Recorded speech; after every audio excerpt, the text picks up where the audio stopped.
गणसायनम है। जय माँ सरस्वती। वर्णमाला अल्फाबेट। हिंदी में ये जो वर्णमाला है इसका सभी जो क्वेश्चन है और इसका थ्योरी है दोनों इसमें कराया जा रहा है और इसको हम देखते चलेंगे। वर्ड वर्ड क्या होता है? भाषा की सबसे छोटी इकाई ध्वनि कहलाती है। भाषा की जो सबसे छोटी इकाई होती है ध्वनि कहलाती है। इस ध्वनि को वर्ड कहा जाता है। जो ये ध्वनि होती है उसे क्या कहते हैं? वर्ड कहते हैं। वर्ड किसे कहते हैं? ध्वनि को वर्ड कहते हैं। ध्वनि को क्या कहते हैं? वर्ड कहते हैं। वर्णमाला वर्डों के व्यवस्थित समूह को वर्णमाला कहते हैं। जो वर्ड होते हैं अगर वो व्यवस्थित हो जाते हैं तो उन्हें क्या कहते हैं? वर्णमाला कहा जाता है। मानक हिंदी वर्णमाला। हिंदी में मूलतः हिंदी में उच्चारण के आधार पर 45 वर्ड होते हैं। मतलब कि जब इनका उच्चारण किया जाता है तो कितने वर्ड होते हैं? 45 वर्ड होते हैं। बोलने के आधार पर 45 वर्ड होते हैं एवं लेखन के आधार पर जो लिखा जाता है तब 52 वर्ड होते हैं। कितने वर्ड होते हैं? जब लेखन के आधार पर तो 52 वर्ड होते हैं, जिसमें से लेखन के आधार पर 11 स्वर होते हैं। लेखन के आधार पर 11 स्वर होते हैं और 41 व्यंजन होते हैं। लेखन के आधार पर 11 स्वर और 41 व्यंजन होते हैं। स्वर क्या होते हैं? 11 स्वर में अगर जब बोलते हैं तब 10 स्वर होते हैं। बोलते हैं तो तब 10 स्वर होंगे और जब लिखेंगे तो उसमें कितने स्वर होंगे? 11 स्वर होंगे, जिसमें ऋषि को हम 11 स्वर में जोड़ लेते हैं। स्वरों की कुल संख्या, ये स्वर क्या हो जाते हैं? लेखन के आधार पर 11 हो जाते हैं। 10 बोलने के आधार पर और 1 लिखने के आधार पर।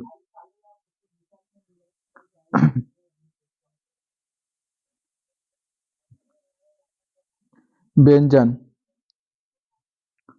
व्यंजन क्या है? क वर्ड, क वर्ग। क वर्ग के व्यंजन हो जाएगा क ख ग घ अंग, 5 वर्ड होते हैं च वर्ग के व्यंजन। इसी प्रकार से च वर्ग के व्यंजन, च वर्ग के 5 व्यंजन, ट वर्ग के 5 व्यंजन, त वर्ग के 5 व्यंजन, प वर्ग के 5 व्यंजन है। अंतस्थ, अंतस्थ व्यंजन में 4 होते हैं। य र ल व। अंतस्थ व्यंजन में कितने होते हैं? 4 होते हैं। अंतस्थ व्यंजन में हो जाएगा 4 व्यंजन हो जाते हैं। उष्ण व्यंजन में हो जाएगा 4 व्यंजन हो जाते हैं। आगत व्यंजन, आगत व्यंजन में कितने होते हैं? आगत व्यंजन में ज और फ, इसमें एक बिंदी दी जाती है। आगत व्यंजन में ना, आगत व्यंजन जो होता है इसमें एक बिंदी दी जाती है, यही हमारा आगत व्यंजक होता है। द्विगुण व्यंजन, द्विगुण व्यंजन ड और ढ होता है, उसके नीचे बिंदी दी जाती है, यह हमारा द्विगुण व्यंजन हो जाता है। यह द्विगुण व्यंजन हो जाता है। संयुक्त व्यंजन छ क्षत्रिय धातु से ज्ञानी ये 4 क्या होते हैं? संयुक्त व्यंजन होते हैं। अतः जब कुल व्यंजनों को जोड़ा जाता है तो कुल व्यंजनों की संख्या 41 होती है। कुल व्यंजनों की संख्या कितनी होती है? 41 होती है। अब देखें यहाँ पे संयुक्त व्यंजन में छ क्षत्रिय धातु ज्ञान, ये 4 है। छ क्षत्रिय किससे मिलकर बनता है? संयुक्त व्यंजन में छ क्षत्रिय मिलता है हमारा आधा क और खटकोरवा वाले छ से संयुक्त व्यंजन बनता है। आधा क, देखो यहाँ क के नीचे हलंत है तो इसे आधा क बोलते हैं, और खटकोरवा वाला श है, इसे ये दोनों से मिलकर छ क्षत्रिय बनता है। त्र त्रिशूल किससे मिलकर बनता है? आधा त, त के नीचे हलंत है, आधा त और र से मिलकर त्रिशूल बनता है। ज्ञानी आधा ज और ञ से ज्ञानी बनता है। आधा ज और ञ से क्या बनता है? ज्ञानी आधा ज और ञ से बनता है। ज और ञ से ज और ञ से ज्ञानी बनता है। श्र आधा स और र से श्र बनता है।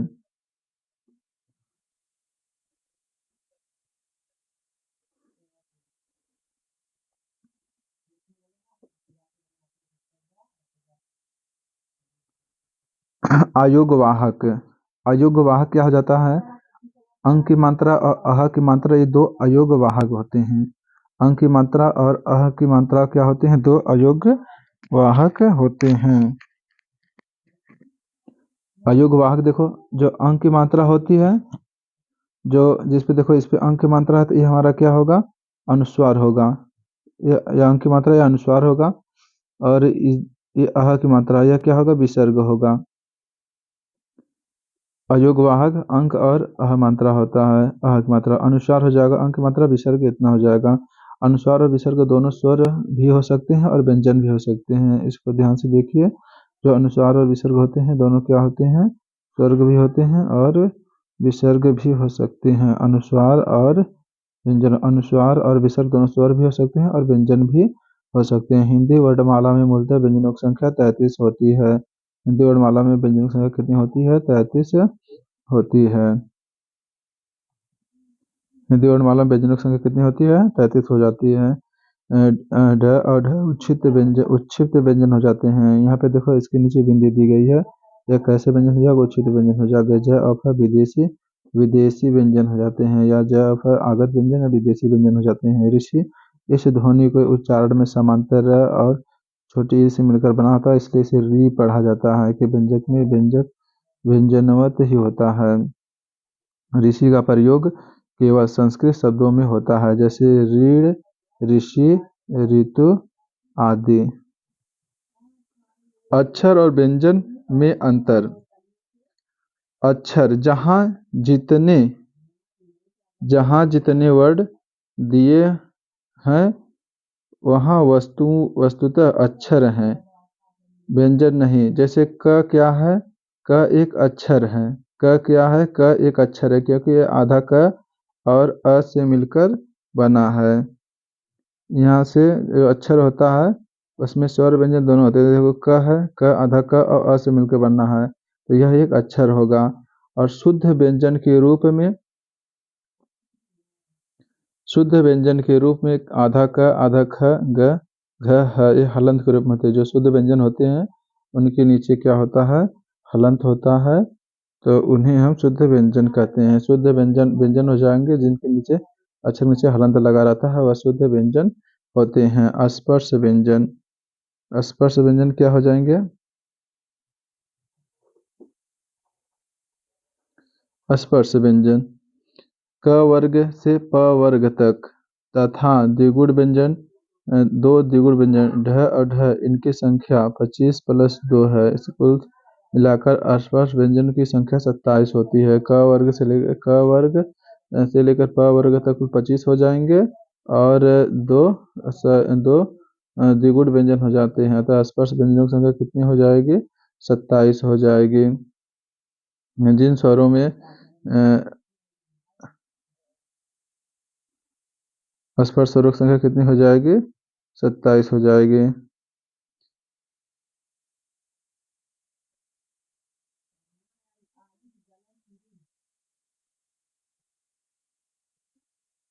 स्पर्श व्यंजन की संख्या कितनी हो जाएगी, 27 ना। स्पर्श व्यंजन की संख्या कितनी हो जाएगी, 27 हो जाएगी।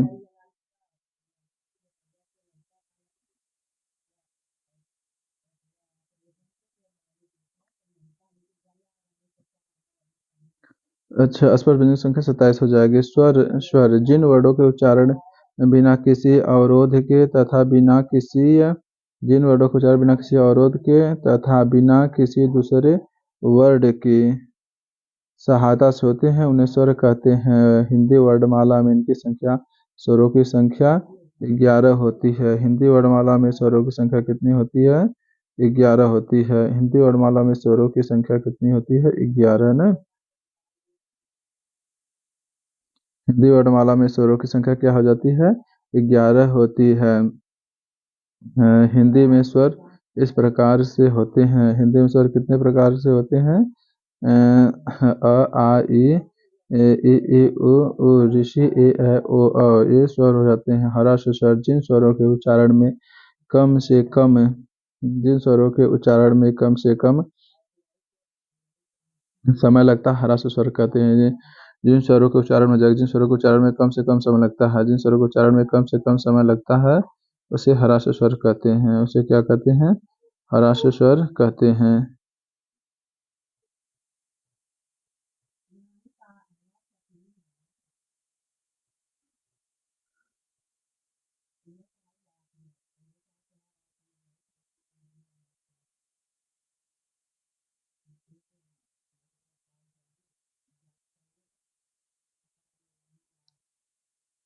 फिर जाएगा ह्रस्व स्वर। जिन स्वरों के उच्चारण में कम से कम समय लगता है उन्हें ह्रस्व स्वर कहते हैं। हिंदी वर्णमाला में 4 ह्रस्व स्वर होते हैं। छोटी, छोटा ऊ, ऋषि। इन्हें मूल स्वर भी कहा जाता है। दीर्घ स्वर। जिन स्वरों के उच्चारण में अधिक समय लगता है उन्हें दीर्घ स्वर कहते हैं। दीर्घ स्वरों की हिंदी वर्णमाला में दीर्घ स्वरों की संख्या 7 होती है। हिंदी वर्णमाला में दीर्घ स्वरों की संख्या 7 होती है। ये हो जाते हैं। हिंदी वर्णमाला में स्वरों की संख्या कितनी हो जाती है? 7 हो जाती है। हिंदी वर्णमाला में स्वरों की संख्या 7 होती है। आ ई नहीं, आ, बड़ी ई, उ, ए, ओ, ये 7 होते हैं। प्लुप्त स्वर। जिन स्वरों के उच्चारण में दीर्घ स्वर से भी अधिक समय लगता है उन्हें प्लुप्त स्वर कहते हैं।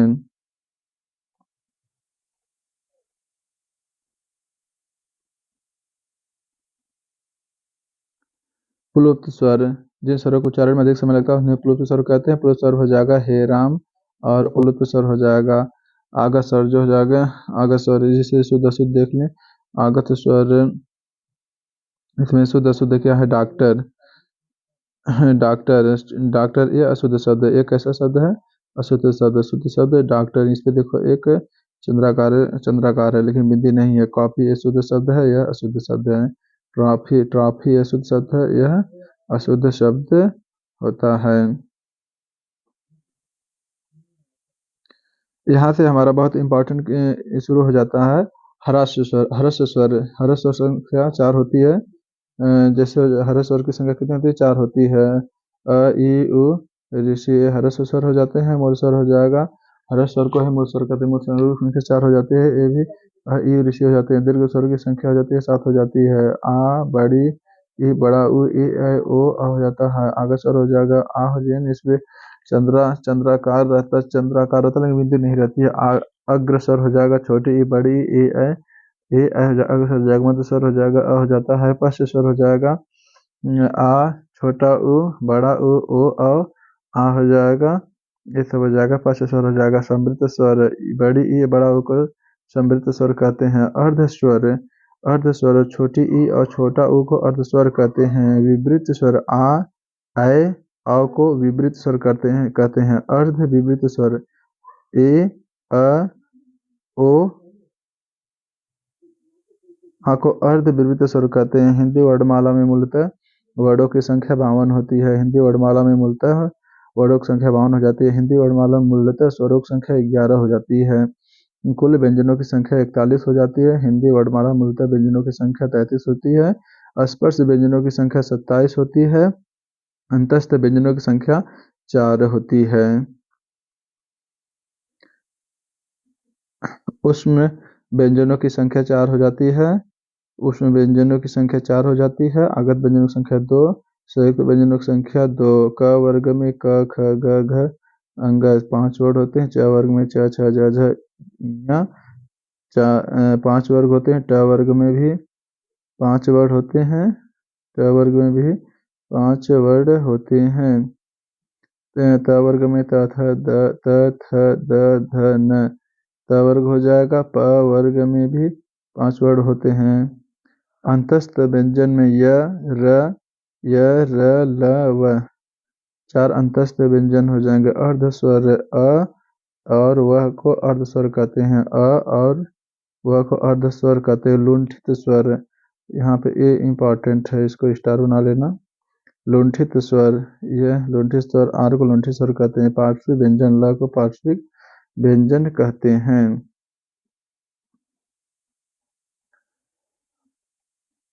उष्म संघर्षी व्यंजन, तीनों स और ह को उष्म संघर्षी व्यंजन कहते हैं। द्विगुण व्यंजन, ड़ और ढ के नीचे बिंदी होती है उसे द्विगुण व्यंजन या उच्छिष्ट व्यंजन कहते हैं। स्पर्श व्यंजन, क वर्ग से प वर्ग तथा द्विगुण 2 द्विगुण व्यंजन को स्पर्श व्यंजन कहते हैं। अतः इनकी संख्या कितनी होती है? 27 इनकी संख्या होती है। अघोष व्यंजन, प्रत्येक वर्ग के प्रथम और द्वितीय वर्ड को अघोष व्यंजन कहते हैं तथा फ और तीनों स को भी मिलाकर अघोष व्यंजन बनता है। अघोष व्यंजन प्रत्येक वर्ग के प्रथम और द्वितीय वर्ण तथा तीनों स को अघोष व्यंजन कहते हैं। सघोष व्यंजन प्रत्येक वर्ग के तीसरे चौथे पांचवें वर्ण तथा ड़ ढ ज य र ल व मतलब अंतस्थ व्यंजन के 4 वर्ण रहेंगे और एक ह रहेगा। ड़ ढ ज य यह मिलकर हो जाते हैं सघोष व्यंजन बनाते हैं। अघोष सघोष हो गया। और साथ ही स्वर क्या होते हैं, सघोष होते हैं। स्वर भी सघोष होते हैं। अल्प प्राण व्यंजन प्रत्येक वर्ग के पहले दूसरे और पांचवें वर्ण को अल्प प्राण व्यंजन कहते हैं तथा अंतस्थ वर्ण य र ल व भी अल्प प्राण में शामिल होता है। महाप्राण व्यंजन प्रत्येक वर्ग के दूसरे और चौथे वर्ण को महाप्राण कहते हैं। उसमें व्यंजन तीनों स को महाप्राण कहा जाता है। नासिक्य नासिक व्यंजन ञ अंग ञ ड़ न म को नासिक व्यंजन कहते हैं। कंठ व्यंजन कंठ से बोले जाने वर्ण को कंठ व्यंजन कहते हैं जिसमें क वर्ग पूरा आता है। तालव्य व्यंजन तालु से बोले जाने वाले व्यंजन को तालव्य व्यंजन कहते हैं जिसमें च वर्ग पूरा आता है। साथ ही बड़ा स और यह तालव्य व्यंजन के अंतर्गत आते हैं। मूर्धन्य व्यंजन ट वर्ग के अंतर्गत बोले जाने वाले को मूर्धन्य वर्ण कहते हैं। साथ ही खटकोरवा वाला श इसके अंतर्गत आता है। दंत व्यंजन त वर्ग को जो दांतों की सहायता से बोले जाते हैं उन्हें दंत व्यंजन कहते हैं। त वर्ग के सभी व्यंजन दंत हो जाते हैं। ओठ की सहायता से बोले जाने वाले व्यंजन को ओष्ठ व्यंजन कहते हैं। वात्सर्य व्यंजन सरल को वात्सर्य व्यंजन कहते हैं। दंत्योष्ट व्यंजन व को दंत ओष्ठ जो दांत और ओठ की सहायता से बोला जाता है उसे दंतोष्ट व्यंजन कहते हैं। ऐसा वर्ड सिर्फ एक है वह है। स्वर यंत्रीय व्यंजन ह होता है उसके नीचे हलंत होता है। हिंदी में ध्वनियाँ कितने प्रकार की होती हैं? आंसर हमारा हो जाएगा 2 प्रकार की होती हैं, स्वर ध्वनि और व्यंजन ध्वनि। स्वर ध्वनि और व्यंजन ध्वनि। 6 वर्ग 6 छत्री वर्ण किसके योग से बना होता है? आधा क और खटकोर वाले श से योग से बना होता है। कौन सा वर्ण उच्चारण की दृष्टि से दंतव्य नहीं है? ट दंतव्य नहीं है। क वर्ण का वर्ण उच्चारण की दृष्टि से क्या कहलाता है? कंठ होता है। वह छोटे से छोटी ध्वनि जिसके टुकड़े नहीं हो सकते उसे क्या कहते हैं? वर्ण कहते हैं। कंठ ध्वनियाँ कौन सी हैं? क ख ग घ अंग जो कंठ की सहायता से बोली जाती हैं। ए ऐ वर्ण क्या कहलाते हैं? कंठ तालव्य वर्ण कहलाते हैं। दोस्तों अगर आपको समझ में आ रहा है तो लाइक शेयर और सब्सक्राइब करते जाएं और आगे रुके रहें। अभी पूरा क्वेश्चन बाकी है। अभी समझ में आ रहा है कि नहीं? अब परीक्षा प्रयोगी वस्तुनिष्ठ प्रश्नोत्तर। अब यहाँ से हम क्वेश्चन एक से क्वेश्चन जो आज